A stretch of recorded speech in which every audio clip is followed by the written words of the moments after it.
away whenever you're ready.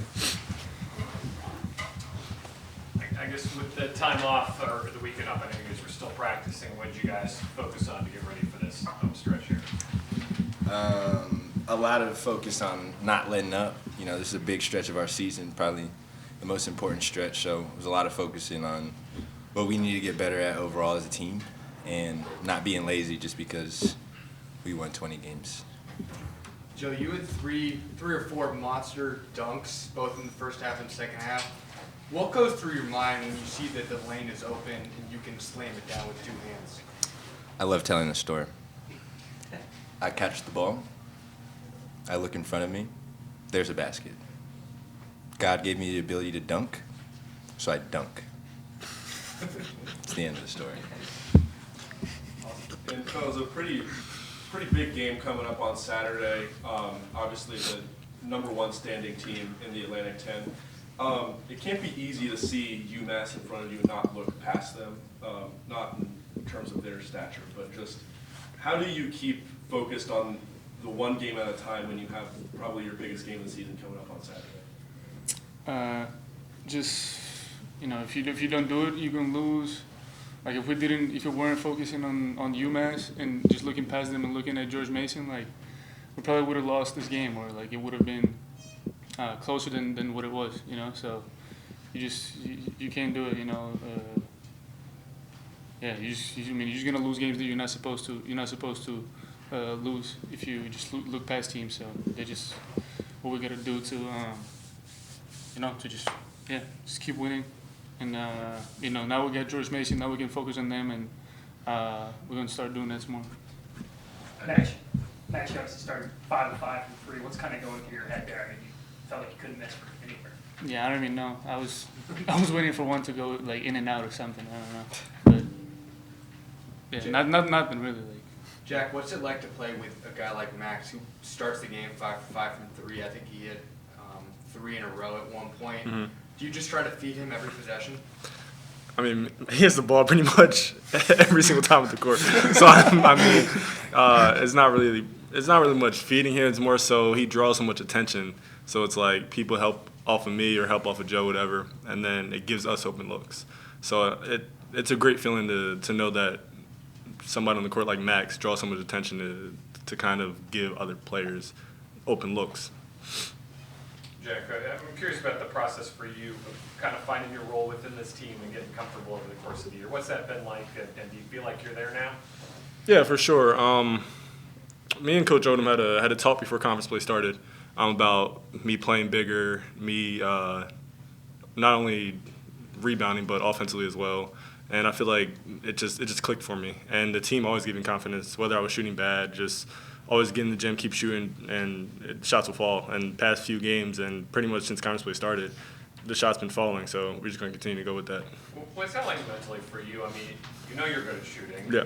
You're in that stretch, though, and it's a new school, and you want to make that impression. It's Mm-hmm. just not happening for a little while. Yeah, no, I mean, at first it's a little frustrating because it's like I want to come here and be able to always shoot lights out. Everybody wants to shoot lights out.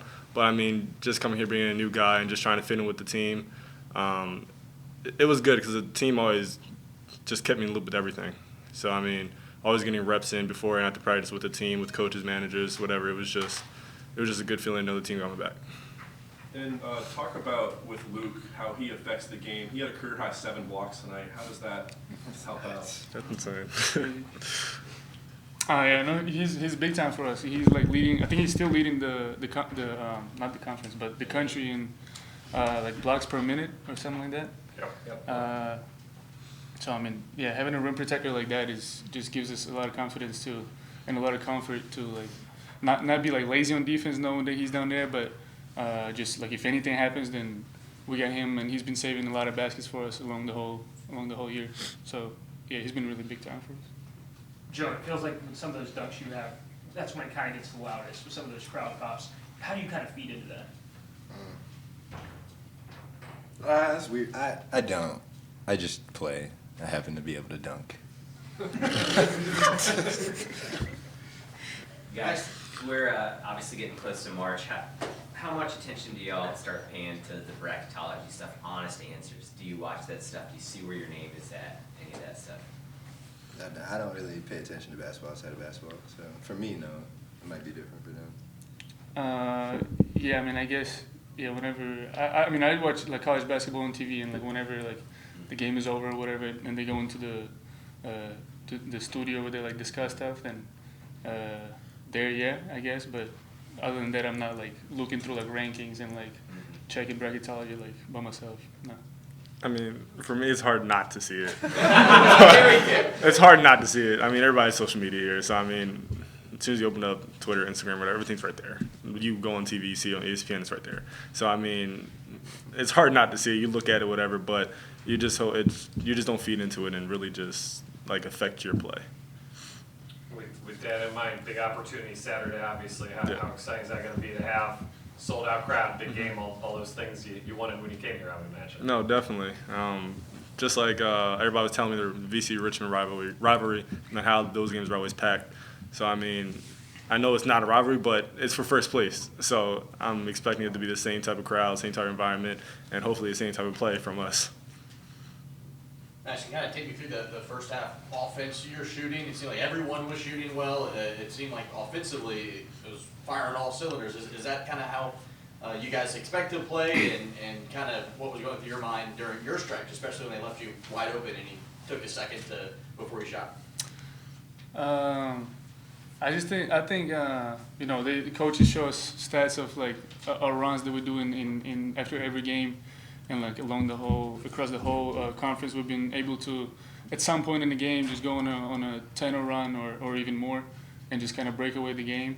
So, you know, you don't really like expect it to happen, but you know, if like we keep playing how we play, it's gonna happen at some point. So, and it just happened to be, you know, early at the start, and you know, just take the shots that are there and don't really force too much. You know, just play basketball.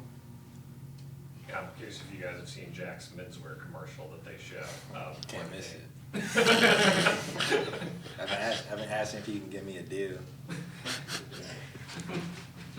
Joe, you're a pretty mellow guy. When Phil's out there in the game making friends with the other team, Oh my God. do you say anything to him?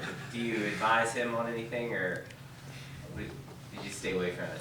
I chuckle, and then occasionally they'll ask me like, "Is he always like this?" And I'm like, "Yeah."